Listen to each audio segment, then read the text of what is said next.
wo ojú tí ìwé òfin orílẹ̀-èdè Nàìjíríà fi wo ìgbésẹ̀ Tinubu láti kó ọmọ ogun lọ sí Benin o, agbẹjọ́rò àgbà Monday Ubasanni ṣàlàyé fún iléeṣẹ́ ìròyìn Jígí Alára pé ààrẹ Bọ́lá Tinubu tẹ̀lé òfin Nàìjíríà nípa bó ṣe béèrè ìyọ̀ǹda ilé aṣòfin láti kó ọmọ ogun ránṣẹ́ sí orílẹ̀-èdè Benin ni o. Amòfin àgbà Ubasanni sọ pé ìṣẹ̀lẹ̀ pàjáwìrì ni ìgbìyànjú ọmọ ogun ọlọ́tẹ̀ láti gbàjọba ní Benin, èyí tó nílò kí ààrẹ gbé ìgbésẹ̀ lórí ẹ̀ ní kíákíá.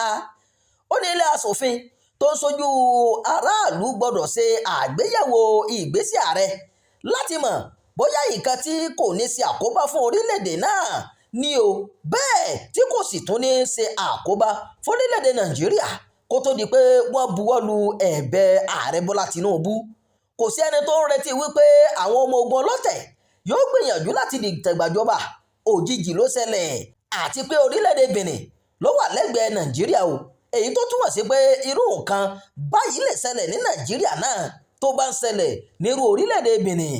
Nàìjíríà gẹ́gẹ́ bí orílẹ̀-èdè aṣáájú ní Áfíríkà kò lè máa wòran o káwọn ológun máa dìtẹ̀gbàjọba láyìíká rẹ̀, pàápàá jùlọ pẹ̀lú nǹkan tó ń ṣẹlẹ̀ láwọn orílẹ̀-èdè ìwọ̀ oòrùn Áfíríkà míì bíi Mali, Burkina Faso àti Niger.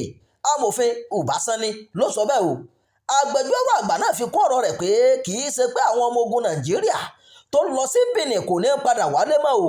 Ó ní iṣẹ́ ìrànwọ́ ni wọ́n lọ ṣe níbẹ̀ kí àlàáfíà àti ìjọba àwa ara wa lè fẹsẹ̀ múlẹ̀ sí i níbẹ̀ ni o.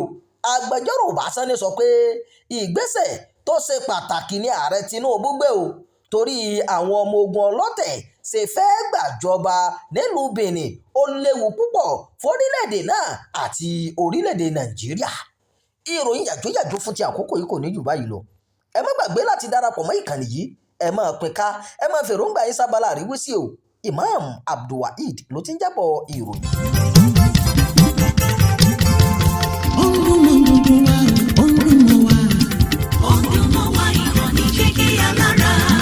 Jígí Alára ìkànnì ìlúmọ̀ọ́dúndún ẹsẹ̀. Ọ̀dùnmọ̀wá ìkànnì Jígí Alára. Ètò tó fún ni lóye, ètò tó ń lani lọ́yẹ̀ wà ń bẹ̀. Ọ̀dùnmọ̀wá ìkànnì Jígí Alára. Ìròyìn lóríṣiríṣi tàbí mọ bó ṣe ń lọ láwùjọ. Ọ̀dùnmọ̀wá ìkànnì Jígí Alára. Ìkànnì Jígí Alára.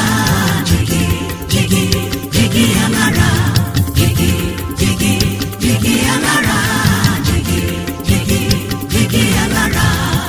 Ìkànnì Jígí Alára 24, bàbá gbogbo.